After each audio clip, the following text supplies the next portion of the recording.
قسانەی ئێوە زیانی بۆ قەوارە سیاسیەکەی هەرێمی کوردستان هەیە. بەڕاستی ئەم قسانەی ئێوە زیان لە قەواری هەرێمی کوردستانە گەێنێ؟ من پێم وایە هیچ کەسێک بە ئەندازەی پارتی یەکێتی زەرەری لە قەواری هەرێمی کوردستان نەداوە. پرۆژە لە دەرەوە نزیکەی 20 میلیارد دۆلاری تاریک بە دەسەڵاتدارانی کورد لە دوبەیە ڕۆبزانە چەند مەشاریان پێکردو، بەڵام خەڵکیش ناچار بێ بە 250,000 بودجەکەی. واتە ئەگەر بگەڕێینەوە بۆ مێژووی جاشایەتی لە کوردستانە جگە لە پارتی یەکێتی کەس نەیکردووە، کەس نەیکردووە کێ حکوومەتی بەعسی هێناوەتە سەر وڵاتە پارتی. ئێمە کە باسی نەوتەکەی نەوت لای پارتیە، لای یەکێتی یەکێتی پارەی دەسەکەوێتیایە، ئەڵێن کاکە پارەی ئەم نەوتە کوا بێ زەحمەت، ئەڵێ تۆ جاش نیشتیمان پەروەری ئەوەیە زەوی ئەم وڵاتە تەخشان و پەخشانکەی. هیچ کەسێکی نیشتیمانی هەیە لە مێژووی دنیا قاچاقچێتی بەسەر میلەتی خۆی وەکردووە. ئەمان بەس تەرکیزەکەیان ئەوەیە چۆن بەم زەویانە 100 میلیۆن دۆلار کۆکەنەوە بیر لە حکومڕانی و ئایندەی دواتریاکەن، کە بەڕاستی ئەمە زۆر مەترسیدارە. ئەوان بەترساندن، بەشکاندن، بە بێئومێدکردن، بەکڕینی دەنگ، ئەیانەوێ هەژمونی دەسەڵاتیان زیاترکەن. ئێستا پارتی زۆر تشی عێراق دەرەکەوانیە، یەکەم هێزەچێتەوە بۆ بەغا بۆ تەشکیلکردنی حکوومەتی ئایندەی عێراق پارتیە بێت. مناڵی بەرپرسمان هەیە لە هەرێمی کوردستان لە ترەمپ دەوڵەمەندتر بێ؟ بەڵێ بەڵێ، من لە تۆ پرسم کوڕی کاک نێچیروان بەچی ڕوانگەی داناوە؟ بینا دروسەکە فلان دروسەکە فلان دروسەکە بەچی داناوە؟ کوڕی کاک مەسرور بە چی کوردستان فاوندیشن و ئاوا و فلانی داناوە؟ ئەم پارە لەکوێ دێت؟ بەنای خۆی گەورە میهرەبان، ئەم کاتتان باش. بینەرانی خۆشەویست لە هەر کوێیەکەن ساغ و سەلامەت بن. خۆشەویستان، لەگەڵ مامۆستا عەلی بڕیاردەری ڕەوتی هەڵوێست گفتوگۆکەین لەسەر دۆخی حکومڕانی لە هەرێمی کوردستان، لەسەر فرۆشی نەوت، لەسەر بێمنەتی یەکێتی و پارتی، لەسەر ئەوەی کە ئێستاوا کەمتر لە 2 مانگی ماوە بۆ هەڵبژاردن، بەڵام هیچ جوڵەیەک دیار نییە. جاران کە هەڵبژاردن نزیکە بوویەوەیە، یەکێتی و پارتی یا حکوومەت دەستی ئەکرد بە جۆرێک لە جۆرەکان لە دروستکردنی پرۆژە لە چالاکی، بەڵام ئێستا ئەوەی کە ناو ئەنرێ بێباکیێکی زۆر دیارە بە حیزبەکانی حکومڕان لە هەرێمی کوردستان. ئێمە لەگەڵ مامۆستا عەلی قساکەین. مامۆستا عەلی زۆر بەخێربێی، زەحمەتت کێشا ماندوومان کردی، هیوادارین ساغ و سەربەرزبی. مامۆستا با لەوە دەست پێ بکەین، ئێستا دۆخی حکومڕانی هەرێمی کوردستان چۆنە؟ سڵاو ڕێز سوپاستانەکەم. تەبعاً ئێستا ئەوەی کە بە مانازانستیەکەی کە حکومڕانیە و بەڕێوەبردننی خەڵکە لە چوارچێوەی دامەزراوەکانی حکومڕانیە بوونی نەماوە لە کوردستان. زیاتر لە 2 ساڵ و 8 مانگە مرکزی شەریعەت کە پەرلەمانە تەواو بووە، حکوومەتی نوێت دروست نەبووە. ئێستا سەرۆکی حکوومەت جێگری، سەرۆکی هەرێم جێگری، وەزیرەکان هەمویان بە ناشەرعی لەسەر دەسەڵاتن. حکوومەتی کاربەڕێکەریش نییە، چونکە حکوومەتی کاربەڕێکەر 3 مانگ بۆ 6 مانگ حاڵەتێکی استثنایی ڕووداوێکی تارە. ئەمە حکوومەتێکی نایاساییە، ئەمانە دەستگرتنە بەسەر دەسەڵات. حەزب بە تەواوەتی هەژمونی کردووە ئێستا زۆر بەخراپی بەسەر نەوت، بەسەر سەرانە لە بازگەکان، بەسەر قاچاقی لە مەرزەکان، بەویستی خۆیان زەوی بە ناقانونی مەترمەترەکەن، یعنی خەریکی خۆ دەوڵەمەندکردنن، بێباک بەرامبەر بە ژیانی خەڵکو و موچەخۆران و بازار خراپتر. یعنی ئێستا دەستگرتن بەسەر دادگا. جارانیان وت حەزب هێزی چەکداریە. نەنای، حەزب هێزی چەکداری نییە بەتەنیا. حەزب بە نایاسایی دەستی گرتووە بەسەر کۆیکایەکانی حکومڕانیە، لە بەڕێوبەری قوتابخانەیەکەوە تا مدیری بنکەیەکی پۆلیسی شەر حەزب دەستی بەسەراگرتووە. حەزب زەوی دابەشەکە، حەزب قاچاقچێتیەکە، حەزب قەرارەدا کێ بگیرێ و کێ بکوژێ. بۆیە ئێستا حکومڕانی لە کوردستانە من پێم وایە لە خراپترین ئاستی خۆیەتی بە ئەندازەی کاتی شەڕی ناو. باش، پێشتریش باسمان کردەوە هەڵبژاردن نزیکە. مامۆستا عەلی، هەڵبژاردن نزیکە بەو مانایی کە هەڵبژاردنێک دێتە پێشەوە تا ڕادەیەک ئێوە وەکو لایەنەکانی ئۆپۆزیسیۆن باس لەوەکەن ئەم هەڵبژاردنە تا ڕادەیەک مەسیریە. خەڵک چی بکە لەم هەڵبژاردنەیە؟ بەڵێ، وای لێ دێ موچەی خەڵک نەوت دۆسێ گرنگەکان هەموو یەکەوێتە بەغاوە. ئایا تەنیا دەنگی پارتی و یەکێتی لە بەغابوونی هەبێت وەکو نوێنەری خەڵکی کوردستان، یا دەنگێکی جیاوازی شەبێت کە بەرگری لە تەوتین و لە موچەی خەڵک و لە ڕێکەوتن لەسەر دۆسیەی نەوت و لە شایستەی جوتیاران و تاخیرکرد. یەکێتی و پارتی بە پلان بەم بێمنەتیە ئەیانوێ ساحەکە بۆ خۆیان جوڵکرێت. چۆن نەبووە بڵێ کەمتر لە 2 مانگی ماوە بۆ انتخابات، بەڵام خەڵک موچێ هەیە یانیەتی کەیفی خۆیەتی گرنگ ئەوەیە من هەموو مانگێ 25,000 دەفتەرم لە نەوت تا دەستکەوێ. هەموو مانگێ نزیکەی 20,000 دەفتەری پارتیە، ئەمان کەمتر هەمیشەوەکو هەمیشە بەکەم رازین، نزیکەی 50,000 دەفتەرێکیشی بۆ ئەمانە بە چەند ڕێگایەک. ڕێگەی یەکەم ئەوەیە نەوت بە هەرزانەکردن سیوێک کەتاوەکو $35 بە کوالێتیەکەی، بەم هەرزانە ئەدرێتە پاڵاوگەکان بۆ نمونە کار و لاناس، ئەوان بە نرخی گران سوتەمەنیە دەنەوە خەڵک بەنزین وانە گازوایل و هەندێ منتوجە بەنە دەرەوە بزنسی یونیکۆر و ئەوانە یەکێتی تقریبان لەو 250,000 نزیکەی 12,000 بەرمیلی هەیە درێتێ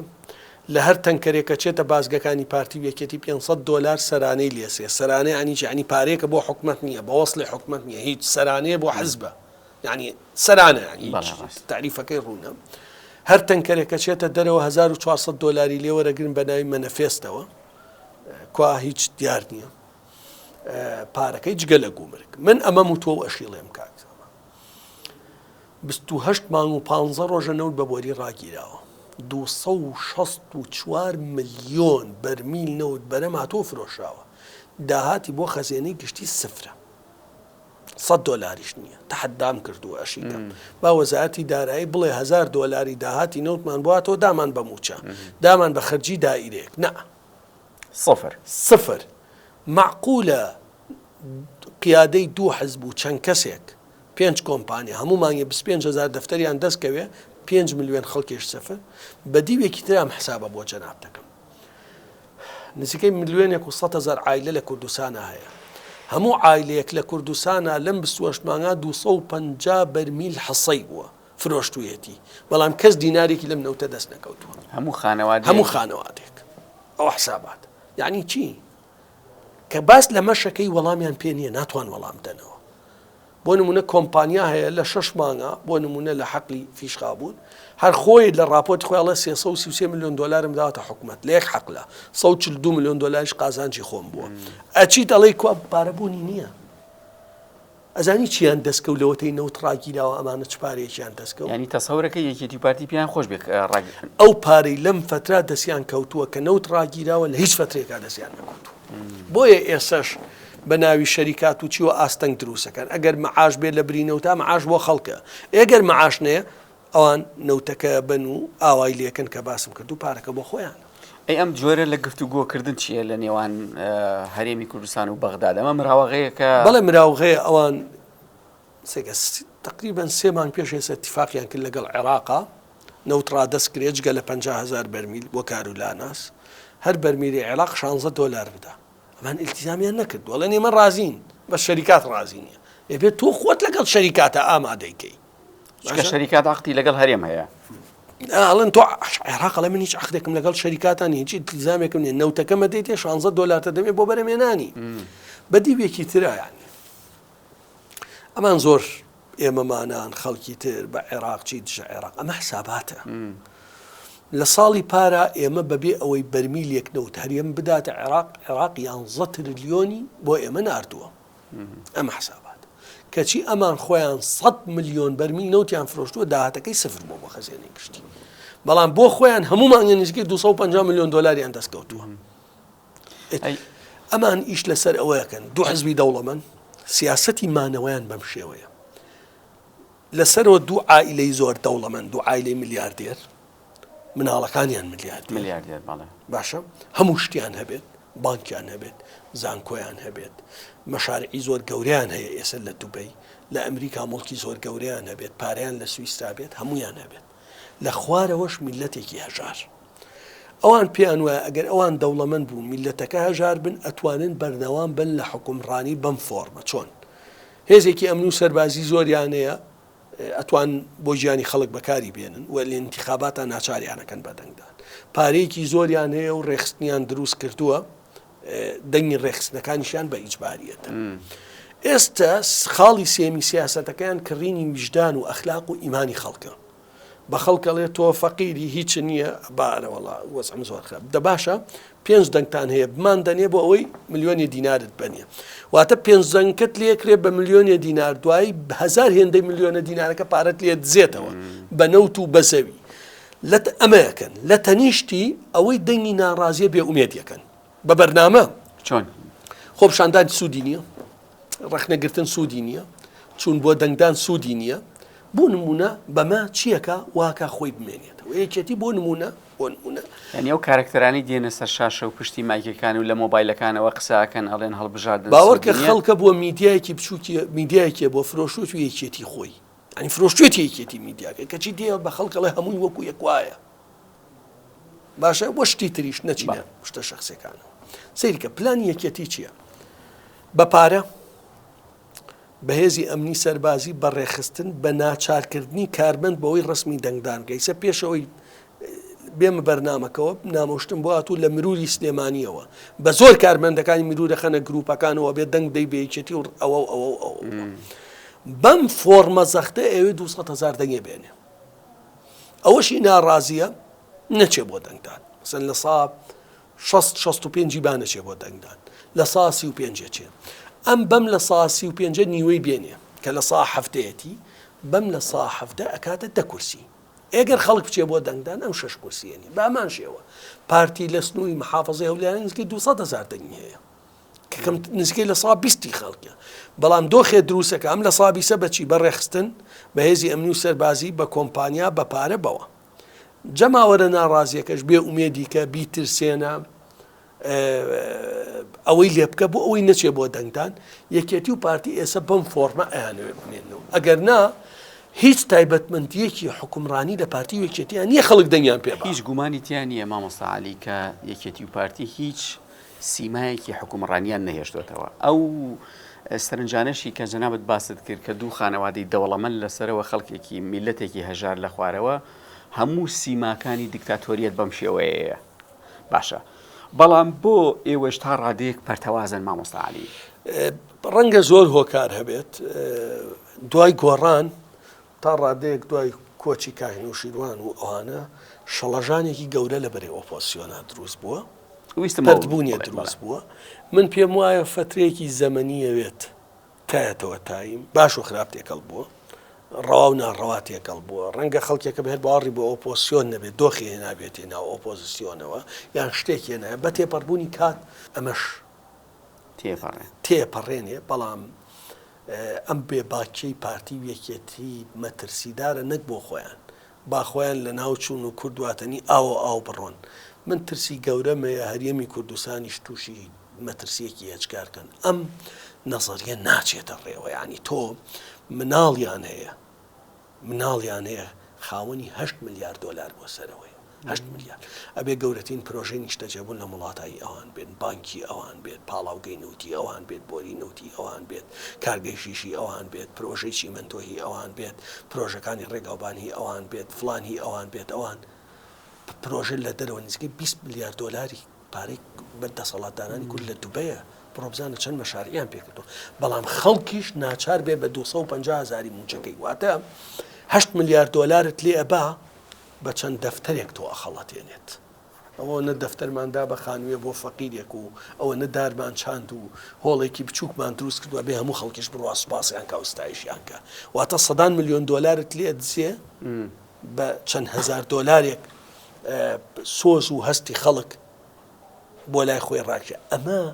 لە هیچ حکومڕانیەکان نەچۆتە سەر بۆ کەستا بۆ ئەمان بچێتە باش مامۆستا عەلی ئێوە زۆر جار کە قساکەن لێدوانە دەن مؤتەمەری سەحافیەکەن دوایی کە پەیامەکەتان بڵاوە بێتەوە خەڵکێکی زۆر ئێوە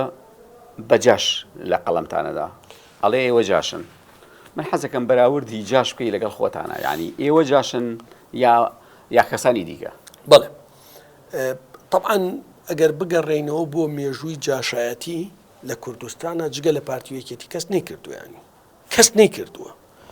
کێ حکوومەتی باسی هێناوەتە سەر وڵاتە کێ چاوساغی تورکیا بووە کێ چاوساغی ئێران بووە چێ بووە تەنیا ئەوان کردویان ئەمان وەڵامیان پێنیە بۆ داتاکانی من مثلا وتومە لە سلێمانیە 800,000 قوتعە بە نایاسایی مەتر کراوە فرۆشەوە پاریان پێ نییە ئەمڕۆ ئەچن شوێنی حەدیقەیەکە دۆزنەوە ئەیکەنە 40 قوتعە قوتعەیەکێ دەنە 5 دەفتەر باشە 2 ملیۆن دۆلارەکە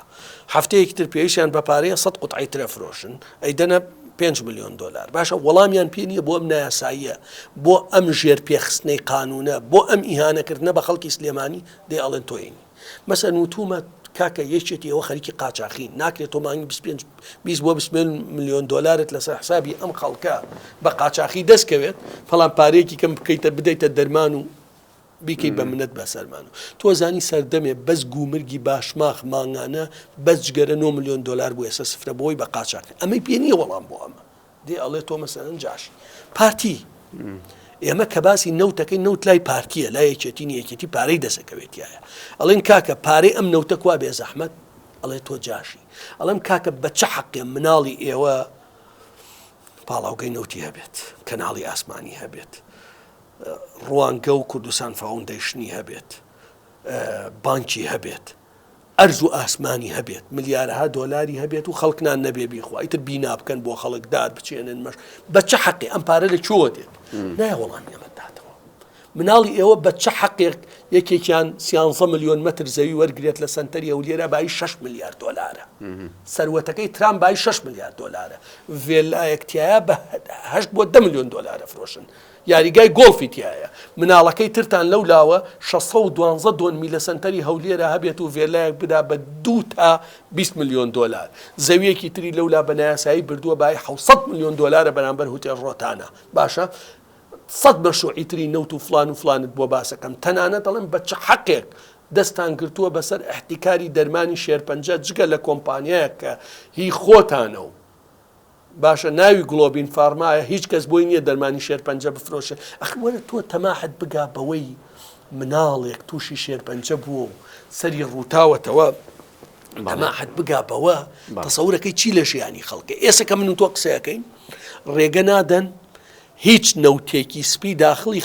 هەولێر بێ بۆ ئەوەی خەڵک بیفرۆشێ نەوتیان لە 150,000 کردووە بە 150,000 وەشیانەوە بیکەن بە 200,000 وەرە ملیارەها دۆلارتە بێت تەماح بکەیتە هاوڵاتیەکی فەقیر کە لە زستانە چۆن 50,000 زیاتری لێبسێنی بە نەوتی سپی وەڵامیان بۆ ئەمانە نییە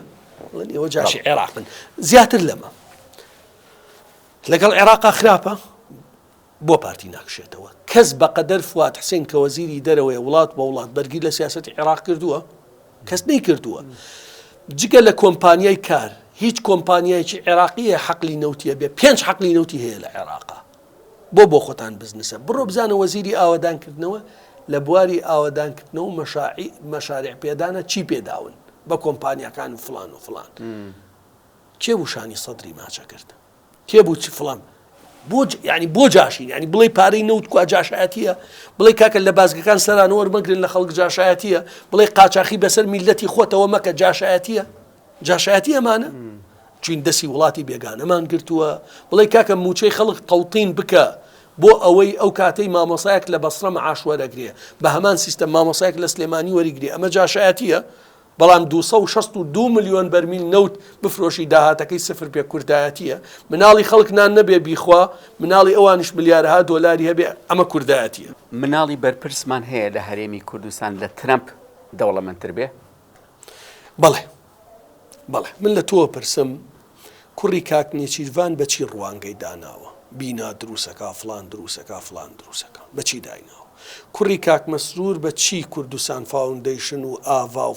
فلانی داناوە ئەم پارە لە کوێ دێت من پێتەڵێم زەوی هەیە لە هەولێرە داویانە پێیان بای 6 ملیار دۆلارە بەلای کەمەوە بەس بەهای زەویەکە 13 ملیۆن مەترە ئەوە کەی تریش لەو لاوە درراوە بەوە ئەوش نزیکەی بای ملیارێک و 600 ملیۆن دۆلارە بەڵێ بە دڵنیاییەوە هەیە لەو لاشەوە میلەتێکی بێموچە خەڵکێکی منەتیشمان بەسەرەوەکەن یعنی تێگەی ملیارها دۆلار لێبن خانوویەک بۆ فەقیرێکە کرێ بای 2 دەفتەرە منەتت بەسەرەوەکە سپۆنسەری لێدا بەڵێ قەت میدیایەکی ماکینەیەکی گەورەی ئەعلامیشیان هەیە ئەوەی ئەڵێ کە مێشێک لێکا بە گامێشێ بەڵام 1000 گامێش لە پشتی پەردەیەکەوە شارێتەوە نابێت کەس بیبینی ئەمە وەزیفەی میدیاکەیە باشە کاک عەلی زۆر جار کە ئێوەمانان ئەم قسانەکەن ئەڵێن جگە لەوەی کە تۆمەتی جاشایەتیە خەنە پاڵتان ئەڵێن ئەم قسانەی ئێوە زیانی بۆ قەوارە سیاسیەکەی هەرێمی کوردستان هەیە بەڕاستی ئەم قسانەی ئێوە زیان لە قەواری هەرێمی کوردستانە گەێنێ من پێم وایە هیچ کەسێک بە ئەندازەی پارتی و یەکێتی زەرەری لە قەواری هەرێمی کوردستان نەداوە هیچ کەسێک بە ئەندازەی پارتی و یەکێتی زیانی بە ئەزمموی هەرێمی کوردستان نەگەیاندووە و زیانی بە هەستی نیشتیمانی خەڵک نەگەیاندووە جگە لە پارتی و یەکێتی کێشەڕی ناوخۆی کردو مناڵی خەڵکی کوشتووە یەکێتی و پارتی 33 ساڵ ڕێگرن لەوەی کە ئێمە سوپایەکی نیشتیمانیمانە بێت ئەمە زەرەر لە قەواری هەرێم ڕێگرن لەوەی دادگایەکی نیشتیمانیمان نەبێت ڕێگرن لەوەی زانکۆیەکی نیشتیمانیمان نەبێت هەموو شتێکی ئەم وڵاتیان دابش کردووە کێ زەرەری لە قەواری هەرێمدا مەسەلەن ئێستا بەرپرسێکی بۆ نمونە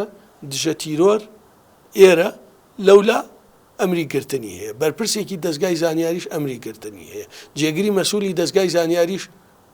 ئەنجومەنی ئاسایش و ئەوانە ئەمری گرتنی هەیە 100 زابط لەم لا ئەمری گرتنی و 100 لەولا ئەمری گرتنی هەیە و فلان و فلان چ شتێکی ئەم وڵاتیان دابش نەکردووە ئەبان نە ئێمە نەکەس کە زیانی لە قەوارە نەداوە دڵسۆزی بۆ ئەم نیشتیمانە ئەوەیە چی لێ نەکەی خیانەتی لێ نەکەی دەسی وڵاتی بێگانە نێنی بۆ سەری ئێمە دەجار و تومانە خۆڵی ژێرپێی مناڵێکی کورد بە هەموو بڕیار و فەرمانڕەوای عەرەب و فارس و تورک نادەین ئێمە بەڵام ئەوە ئەمانە ناڵن خەڵک نیشتیمان پەروەر بێت نیشتیمان پەروەری ئەوە نییە تۆ خۆت و مناڵت خاوەنی ملیارەها دۆلار بن باشە مدیر مەکتەبەکەت لە سیتەک باخەکەی بای 2 ملیۆن دۆلار بێت و خەڵک بەچی بە مەعاش شتی وابوونی نییە برادری کارمەندەکەت کرد بێ بە ملیۆنێر بە زەوی ئەم وڵاتە نیشتیمان پەروەری ئەوەیە زەوی ئەم وڵاتە تەخشان و پەخشانکەی هیچ کەسێکی نیشتیمانی هەیە لە مێژووی دنیا قاچاقچێتی بەسەر میلەتی خۆیەوە کردووە نەیکردووە بەڵێ ئەمانە دوو هێزی نانیشتیمانی بوون ڕۆڵی زۆر گەورەیان هەبوو لە دواخستنی تاکی کورد لە پرۆژە نیشتیمانیەکان لە هەستی نیشتیمانی لە وڵات ئەمە لەکەیەوە ئەم جۆرە لە قاچاقچێتی سەری هەڵداوە کاک عەلی کە تۆ زۆر بە مەترسی ناوەبەی لە 2010 بە چڕی سەری هەڵداوە لە سەرەتای 2010 بەڵێ باش کاک عەلی ئەتوانم ئەوە بپرسم ئێوە وەکو ڕەوتی هەڵوێست ئەتانەوێت لەم هەڵبژاردنەیە چی بکەن چۆن خەڵک وشیارەکەنەوە خەڵک چی بکا بۆ ئێوە وەڵا ئوستاز خەڵکی خاوەن مەبدە خاوەن ئەخلاق زۆر زۆرە پرسیاری جدی ئەوەیە تۆ بچی بۆ دەنگدانیان نەچی بۆ دەنگدان 18 کورسی هەیە لە پەرلەمانی عێراقا بە نوێنەرایەتی خەڵکی پارێزگای سلێمانی قسەیەکەن باسی موچەیەکەن بە دوای دەرمان ئاچن بە دوای پارەی جوتیارە ئاچن چی ئەمانە ئایا کۆمەڵی خەڵکی خاوەن ئەخلاق ڕاستگۆ ئازاب مەبدەئی هەبێت لەوێ باشە یان نەبێت پرسیارەکە ئەمەیە ئایا تەنیا دەنگی پارتی و یەکێتی هەبێت پارتی و یەکێتی بە مەحفەلی دەولی و بەهێزە عێراقیەکان هەمووی بڵێن کورد تەنیا ئێمەیەوێت یان بڵێن نەخێر خەڵکێکی تریش هەیە لەوێ بۆی هەیە بە ناوی کوردەوە قسە بکە بڵێن نەخێر خەڵک موچەیەوێ فڵانیەوێ شەڕێکی نەفسی زۆر لەگەڵ خەڵکا دەست پێکات گرنگە خەڵک سارد نەبێتەوە لە مەرحەلا ئەم مەرحەلە زۆر گرنگە ئەوان نیش لەسەر ئەوەیەکەن بایکۆت گریمان نسبەی مشارەکە لە 150 نیە لە 135 چی ئەگۆڕێ شەوەکەی کە ئەمریکا ئەترافی کرد و دنیا ئەترافی کرد ئێستا بۆ نمونە هەر یاسایەکیش نییە بڵێن نسبەتی ئەوە بۆ نمونە ئێستا تۆ دوای ئەوە ئەپرسن نسبەی مشارەکە لە دهۆک چەند بووە و چەند نەبووە یا دوای 4 مانگ لەبیرە چێت وەڵە نەوەڵا لە دهۆک زۆربەی کورسیەکان پارتی بردی تێگەی لە سلێمانی ناپرسێ 35 بۆ یا 37 بوو ئەڵێ کاکە یەکێتی بۆ نمونە لە 18 کورسی سلێمانی 9 برد 10 برد یا بڵێ 6 برد یا بڵێ 7 برد بۆیە بەدیلەکە چییە بەدیلەکەمان پێ بڵێ ینی بڵێ بەسەر چاوبا ئەو دەنگە نەبێت ئێمە بەدیلێکمان هەیە ئەتوانین بەم ڕێگەیە زیاتر بۆ نمە پەرلەمانتار کاکەتوان نووساو بکە بۆ سەرۆکوەزیران ئەتوان لە پەرلەمانی عێراق بەدیلی ئەم نووساوکردن بۆ سەرۆکوەزیران بەدیلی ئەم بە دوواداسوونە بەدیلی ئەم بەدەنگەوە هاتنەی خەڵک چییە یەکێتی و پارتی زۆر بەمەستیان ئەم ساحەیان بۆ چۆڵ بێت لە زۆر ڕۆچۆڵ بووە گرنگە لەم مەرحەلا بێئومێدی مردنە یعنی من وتۆم بەدیلی بێئومێدیەکە مردنە و زۆر ئیش لەسەر ئەم بێئومێدیە کرێ و لەمانی ئایندای بینیتەوە بە 100 ڕێگای جیاواز پەخشی ئەم بێئومێدیە کرێ هەموویشی جگە لە پاسدان بە پارتی و یەکێتی هیچی تر نییە مامۆستا عەلی با هەر لەسەر ئەو بابەتە قسە بکەین دوو پاشان عەفو ئەمە هەڵبژاردننی عێراق هەڵبژاردننی کوردستان نییە لە باشترین حاڵتە یەکێتی و پارتی گریمان لە 112 بوو لە 114 بوو خۆم و حکومڕانی عێراق ناکەن پارتی وێکێتی ئەی بۆ خەڵکێکی تریش نەبێ لەوێ بۆ نوێنەرێکی تری ئازا و خەڵکێکی مەبدەئی تریش نەبێ لەوێ باش لەسەر بابەتی بوونی بەدیل مامۆستا عەلی لە ماوەی ڕابردووە زۆر کەس ئەم قسەی جەنابەتی کردووە کە ئەمانە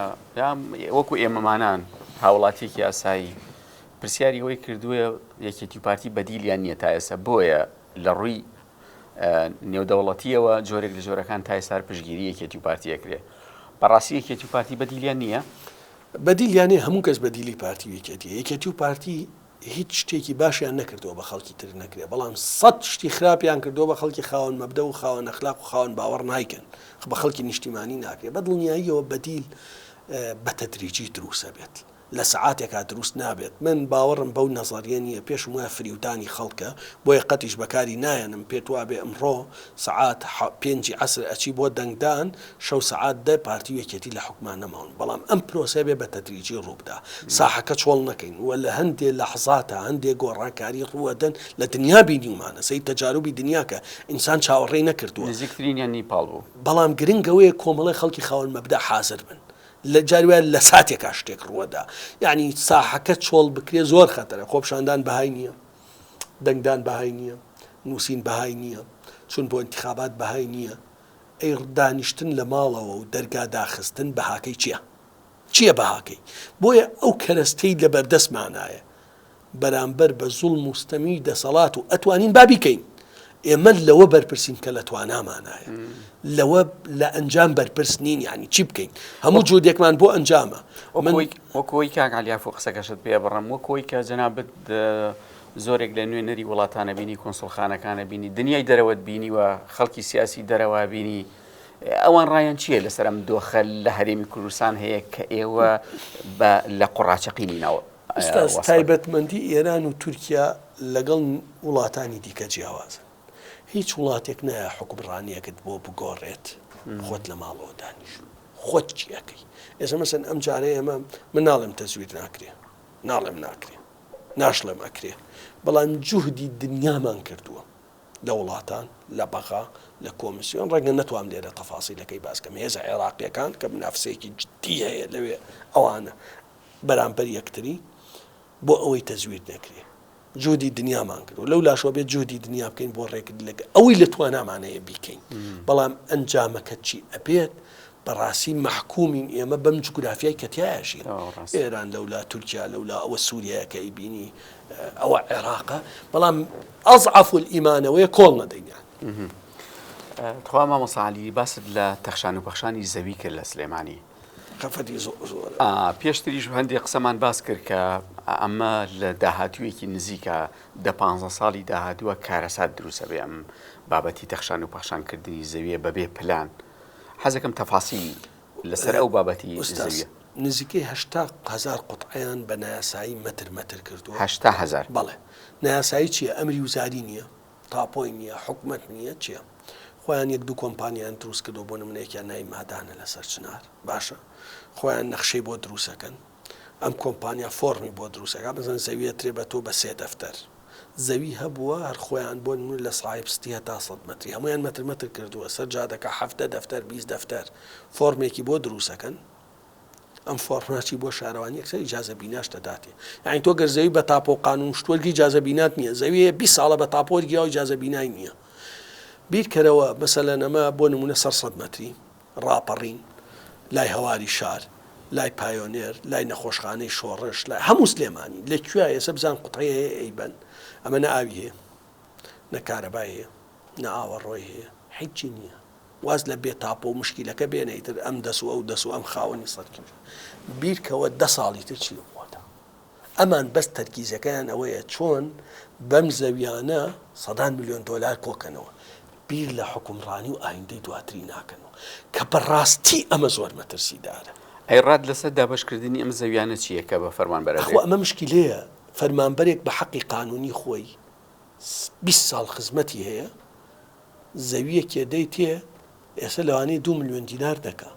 یەکێکیش بە ناقانونی دێ لە خواری سایبستیەوە بە فۆرمێکا زەویەکە باوەی داد بە 7 دەفتەر یەک نە 100 وا بە 100 نە 1000 باشە لای هەواری شار شوێنێک ماوە تۆ دەدۆنمە مەتر یەکاو ئەیفرۆشێ بە 10 ملیۆن دۆلار. ئەمە مەترسیدارێ ئەی ناحەقێکی زۆر گەورەیە ینی ئەم یەکسەر ئیجازە بینایە داتێ نایاسایەکە ئەو من دڵنیاتەکەمەوە بە 72 ساڵی تریش خزمەت گوزاری پێ ناگا ئەو جایکیان وتونتمە بە نەخزمە گوزار بە ئەو ئیسلامی پێ نەگەشت کە هیچی لێ نییە تا خەڵک بڕوا و بژیوی مامۆستا عەلی من حەز ناکەم زۆر کاتت بگرم ئیلتیزامی ئەوە ئەگەر شتێک ما بێ من لە بیرم شوو بێ حەزکەی وەڵا گرنگە لەم مەرحەلا ئەوان شەڕمان لەگەڵاکەن بێئومێدمانەکەن پیان وایە 3 ڕێگە بەکارێنن بۆ ئەوەی هەژمونی دەسەڵاتیان زیاتر بێ کە لە من وەرگن هەژمونی دەسەڵات کورسی دەسەڵاتی پارتی و یەکێتی زیاتر بوو بێمنەترە بن وەزعی موچە خراپترە بێ وەزعی ژیانی خەڵک خراپترە بێ تاڵانی زەوی زیاتر خەڵک ئێمەیەوێت باشە گرنگەوەی بێئومێد نەوین ئەوان بەترساندن بەشکاندن بە بێئومێدکردن بەکڕینی دەنگ ئەوێ هەژمونی دەسەڵاتیان زیاترکەن گرنگە خەڵکی خاوەن مەبدە خەڵکی خاوەن باوەڕ تەسلیمیان لە من وەرگن کورسیەکانیان زیاد کا پارتی وێکێتی بەلای کەمەوە کەم نەکا وەزعی موچە خراپترە بێت بێمنەترە بن لەگەڵ ڕێکەوتن لەگەڵ عێراقا ئەڵێن تاو موچە هەبێیانە بێ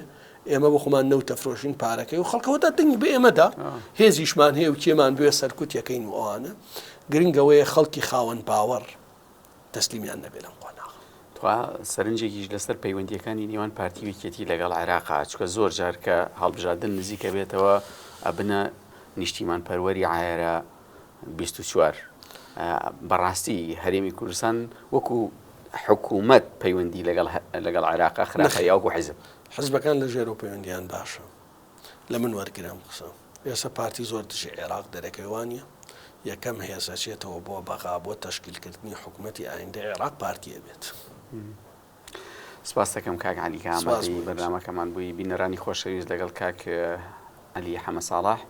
بڕیاردەری ڕەوتی هەڵوێز گفتوگۆمان کرد سەبارەت بە دۆخی حکومڕانی لە هەرێمی کوردستان کاتێکی خۆش بوویەوە هەر بژین.